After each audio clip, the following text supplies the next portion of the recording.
Masih ada nggak sih laptop gaming yang harganya itu cuma 12 jutaan? Awalnya gue juga mikir kayaknya udah nggak ada ya. Sampai akhirnya laptop ini mendarat di depan gue, namanya TUF Gaming A15 FA506 NCG. Ini adalah laptop gaming Asus yang cukup baru dengan harga 12 jutaan aja.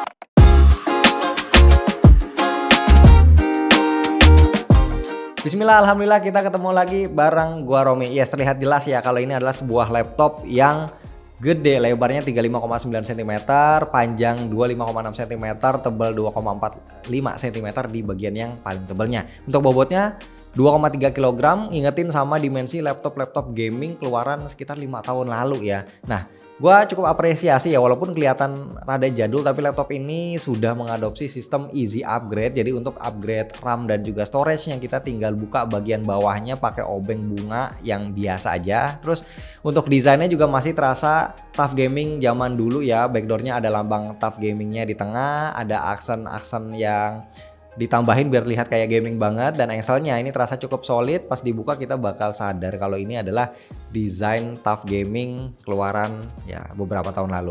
Tapi build quality-nya terbilang solid dan rapi ya, secara ini laptop dari Asus ya, maklum. Bodinya juga udah mengantongi sertifikasi standar militer 810H. Nah, kita lihat I/O portnya di kiri ada satu RJ45 LAN, satu HDMI 2.1 TDMS, 2 USB A 3.2 Gen 1, satu USB C 3.2 Gen 2, support DisplayPort, dan satu 3,5 mm combo jack audio. Di sebelah kanan cuma ada satu USB A 3.2 Gen 1. Laptop ini ditenagai sama AMD Ryzen 7 7445HS yang punya konfigurasi 6 core 12 thread, boost clock speed up to 4,7 GHz, ditandem sama Nvidia GeForce RTX 3050 TDP up to 75 watt dengan dynamic boost, dan juga VRAM-nya dia 4 GB GDDR6. Untuk RAM-nya yang terinstall 8 GB 5600 MHz DDR5 yang bisa di-upgrade, dan idealnya memang harus di-upgrade lah ya. Terus storage-nya 512 GB PCIe 4.0 NVMe M.2 SSD upgradable, Wi-Fi 6, Bluetooth 5.3, dan bawaannya dia udah terinstall Windows 11 yang versi Home Edition. Gua udah cobain beberapa aplikasi benchmark di sini ya. Pertama di 3D Max Solar Bay Extreme, laptop ini berhasil dapetin overall score 4746 dengan average frame rate 33,19 fps. Di Time Spy dapat overall score 5339 dengan CPU score 6079 dan graphic score 5227 poin.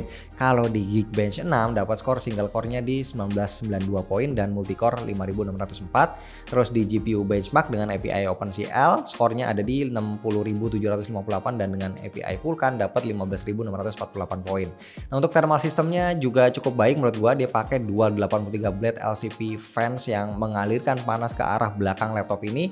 Dia udah punya teknologi self cleaning cooling 2.0 yang bisa buang debu keluar juga ya. Jadi gak gampang kotor.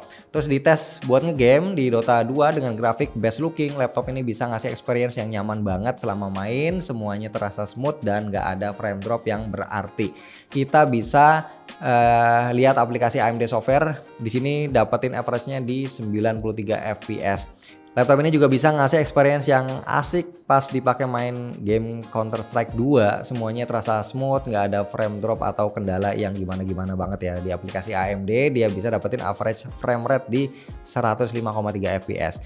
Gue juga iseng nyobain game AAA. Gue pakai game Black Myth Wukong dengan settingan serba low dan ray tracing low.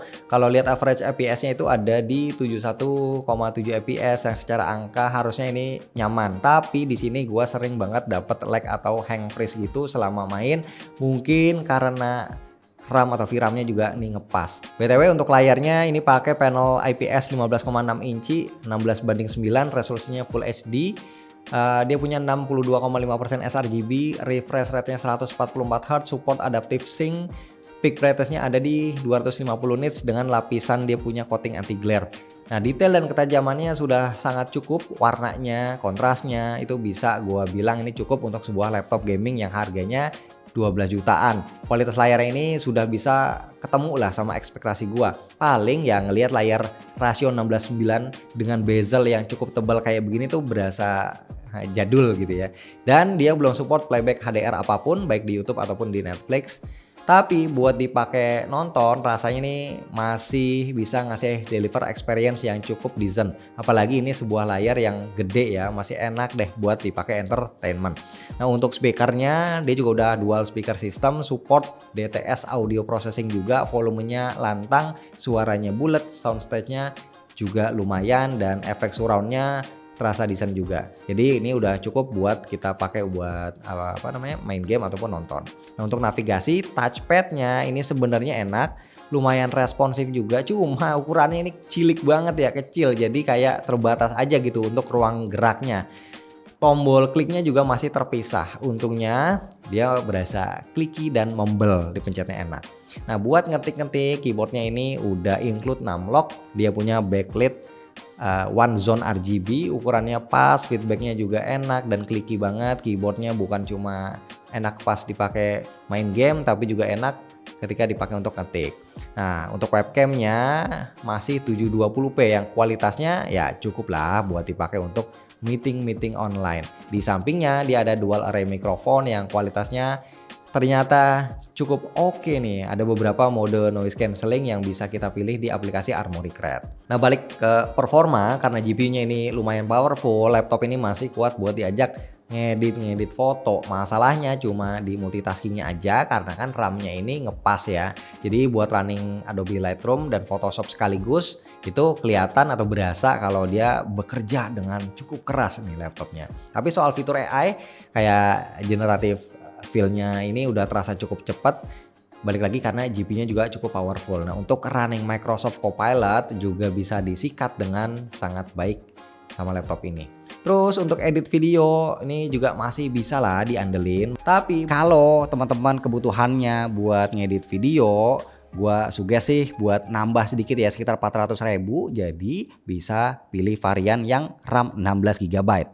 Dan untuk baterainya dia termasuk kecil, 48 Wh saja, tapi gue cukup kagum sama durabilitas baterainya karena gue pakai untuk bikin script, browsing dan juga nonton. Baterainya ini berkurang cuma sekitar 32% setelah pemakaian 2 jam.